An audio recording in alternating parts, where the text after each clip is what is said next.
Hello and welcome. In today's video, unfortunately, when you talk about all the good stuff from 2022, you have to talk about all the not so good stuff. So that's what we're going to do, is we're going to talk about the 22, what I feel are the worst products of 2022.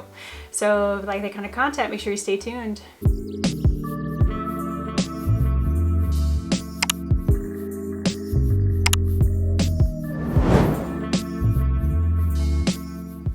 Hello my friends and welcome. In today's video, yes, unfortunately we're talking all the not so good stuff of the year, at least stuff that I've tried that, again, just my opinion. You might love some of this stuff. I'm sorry if you do, it just didn't work out well for me. But again, we're going to talk about the 22 worst products of the year for 2022. So if you like the kind of content, be sure you give this video a thumbs up. Don't forget to subscribe down below, turn on all notifications, and otherwise let's just get right into the video. Alright, so I'm going to go in no specific order, just going to grab what I have, and there are a few products that I could not find. I've been searching and I'm like, okay, I can't keep searching. I obviously didn't like it and either gave it away to somebody, decluttered it, put it away far away where I wouldn't accidentally grab it. So, oh well, so I'll just insert pictures of the things I can't find. One of the things here, which is actually newer, and honestly it was just the packaging that got me, but unfortunately it's just not good. It's Makeup Revolution. It is a Revolution and the Grinch eyeshadow palette. It's so cute. I mean, just look at that. Look at that fluffy, like, isn't that cute? Isn't that adorable? Yeah, but that's what got me, just the packaging. But the formula, unfortunately, there's no pigmentation. It's not good. So it's cute, but it's not good. But I do love the packaging. So yeah, they got me. Oh well, you know, you win some, you lose some. So.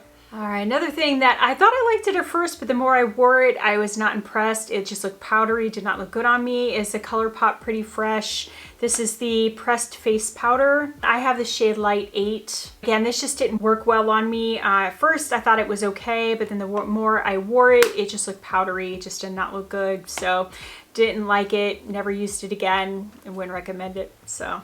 If you are looking for one though, a powder foundation, e.l.f. the Camo powder foundation is actually really good. Highly recommend that one. Another one here, I did talk about it in my mid-year worst products, but it is Kiko Milano, the Color Shock eyeshadow in Stylish Taupe. Now the thing that got me here is they gave me the wrong color. This is definitely like a copper or bronze color. This is definitely not taupe. It's labeled wrong. I mean, I saw, like, after I saw a couple other complaints about the same kind of thing, and then all of a sudden they were all gone. So they must have realized that they labeled them incorrectly, but yeah, that just right there, just, I didn't even go further. That was a fail. So I know some people love this product, but for me, the e.l.f. Putty Bronzer is just not a favorite. I don't know, I tried using it. It's too emollient and just, I feel like it just blends away. When I try to blend it out, it just blends away and there was no pigmentation for me. So unfortunately it was a fail for me. I have plenty of other, like, I like the Luminous Putty blushes. I definitely like those, but this bronzer just didn't work for me. I have Patrick Starr, the One Size brand Made for Shade Bronze and Sculpt Trio. It might have been just the color for me. I did get the medium, definitely too deep for my skin tone. I tried to make it work, but I was like, But all the colors just look so similar. Like, it's just, there's not enough difference there to make it worth all three products for the price. I don't know. I just didn't really get along with it. I used it at first, thought it was okay. Used it a couple more times, and then I honestly just put it away and never used it again. So didn't really care for it. Danessa Myricks. I love so many of Danessa Myricks products, but this I tried and at first I thought I liked it, but it was so finicky. It's the Yummy Skin in Universal. I tried working with this, but every time I tried, one time it looked real nice. The next time it just looked weird and cakey and like smeared away and made my makeup look blotchy. Like, I can't explain it, but yeah, it just did not work well for me. I tried, but again, I don't want a product that I have to work so hard to make it work. So just, yeah. No. Another face product here, I have the RMS Beauty, the Re-Evolve Natural Finish Foundation. I tried to work with this as well. This is in shade 22.5, but yeah, it just looks bad on my skin. Like, you can just see the makeup. It emphasizes texture. It just didn't look good on my skin. So it might work really well for you, and I hope it does, but for me, it just didn't work well. Didn't like it.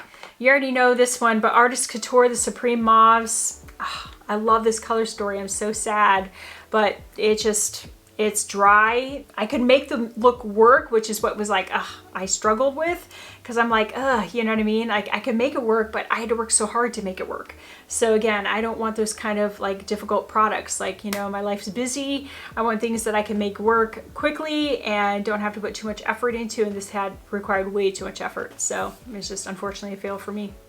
All right, next I have NYX, the Wonder Stick Cream Blush Duo. Again, this is more so just like a color issue for me. Like, I don't know, I just felt like both of them, by the time you put them on your cheeks, they just look so similar that I wish I would have chosen like a little bit different colors. I don't know, I mean, they look a little different there, but by the time you blend them on the cheeks, I don't know, I have so many other cream blushes that I just prefer. This just didn't work well for me, and the packaging is so cheap. Like, these little ends keep wanting to fall off, and I'm like, I don't know, it's just, I didn't care for it. Just not a favorite product for me. Another product here, I actually realize now why it was on sale, but Bite Beauty, I know they went out of business, but their Daycation Whipped Cream Blush in Coconut Rum. These blushes, though, I don't know, first of all, just the formulation here, like the packaging is horrible. I'm like, if you have any difficulty, like, you know, say you have arthritis in your hand or anything like that, there's no way you'd be able to squeeze this stuff out of here. And it's just a weird texture. Like, I don't know, it didn't work well for me. I didn't care for it, and I can definitely see why they were on sale. So I actually got 2 of them, but you know, oh well, whatever, fail. Another thing here, which I've talked about before, is Say, the under eye concealer. Again, I've already talked about this, but no pigmentation. The doe foot applicator is really weird. I just didn't care for it. It didn't work well. I don't think it really did what it was supposed to do, what it claims to do. So didn't care for that. That was definitely a fail. Another one I've talked about too, Too Faced Better Than Sex Waterproof Liquid Eyeliner, the chocolate one. This one, again, not that it's a bad color or formulation, but this felt tip pen is, or actually it's more of like a brush. Anyways, there's something in there that's like hard plastic or something, and every time I go to apply it, it literally pokes my eye and it's really uncomfortable to apply. So I just have other ones that I can work with that are fine, that, you know, there's no need to torture myself and poke my eye. So here you go. Milk mascara, this Rise mascara. I had another sample like this size one that I took on vacation with me, and it was just horrible. Like, it gave no pigmentation, there was no lengthening, no volumizing, barely any color payoff. I literally had to cover it with another mascara to even get anything to show up. So it was just a fail. And I know it wasn't old because I had just gotten it and just opened it. So it's not like it was sitting around getting old, whatever. It was brand new. So it definitely wasn't that. It just failed me. Just didn't work. Another thing I've talked about here is the NYX Shine Loud. It is like a dual-ended lip gloss and maybe liquid lipstick. Yeah, it must be.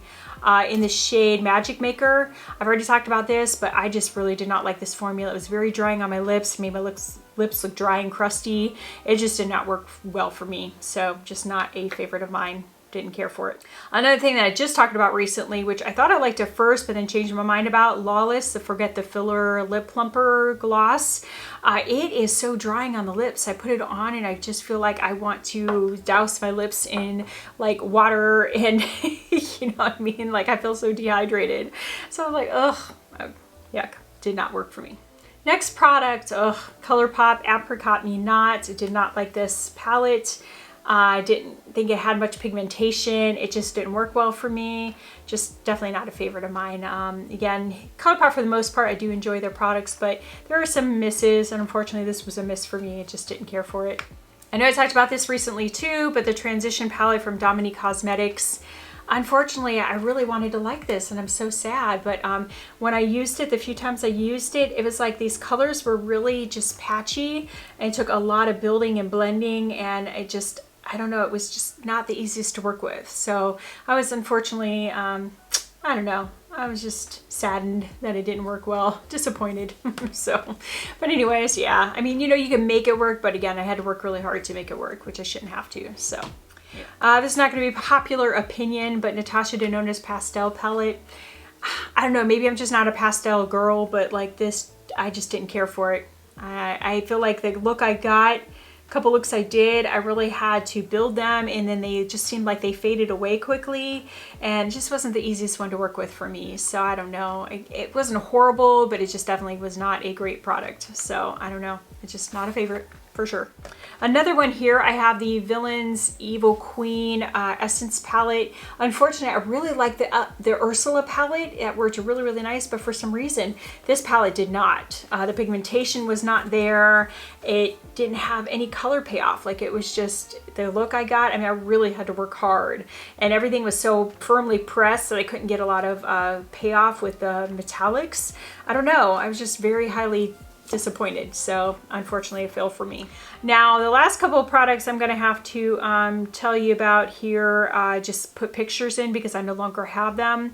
One of them being the Urban Decay Vice Liquid Lipstick. I can't remember, I'll have to put in here what color I had, but again, I talked about it already before, but it just did not work. It made my lips just look really crusty and dry. I guess maybe I'm just not a liquid lipstick kind of person. I don't know, but I really just did not care for that at all. Another thing here, which I already talked about, and I don't know if I'm pronouncing it correctly, but hand skin care, I don't know, but anyways, there was a stick blush that I talked about, and I think I also put that in my worst of the year, mid-year during the summer. But yeah, that was just a fail. I got no pigmentation from that blush, and again, I have so many cream blushes. I don't need to sit here and work, you know, work to get something to have any payoff for me, because I have too many products to have to worry about that. So that was a fail. And then I think the last thing I mentioned in here is Rock and Roll Beauty, the palettes that I tried, which I'll again insert pictures.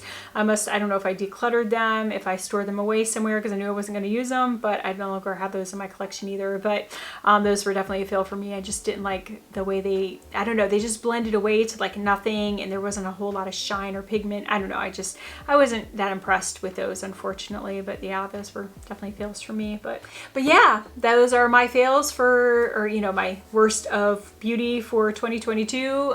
Again, not that you couldn't work with these products, not that they're the worst products in the world, but again, I just, for as many products as I have, I'm going to go for something that works with me and doesn't cause me a lot of fuss or a lot, you know what I mean, a lot of irritation, agitation to just get it to work. So yeah, I like no fuss products for the most part. So yeah, so again, unfortunately, if any of these did though work for you, let me know. I would love to hear your thoughts on any of these products. What were your most disappointing products, I guess, for the year? Let me know. I'd love to hear from you. Otherwise, if you did enjoy this content, make sure you give this video a thumbs up. Don't forget to subscribe down below, turn on all notifications, and otherwise, have a wonderful day, and I do hope to see you in my next video. Bye!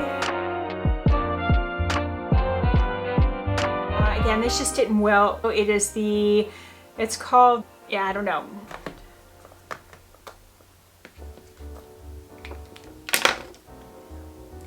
That's sort of I'm from, you know, the chocolate collab, whatever chocolate. What am I trying to say? Oh, you know, my voice is getting cracky. I'm like, whew. Okay, that's it, guys. That's all I got. Okay, see you next time. Bye. Happy holidays. Bye.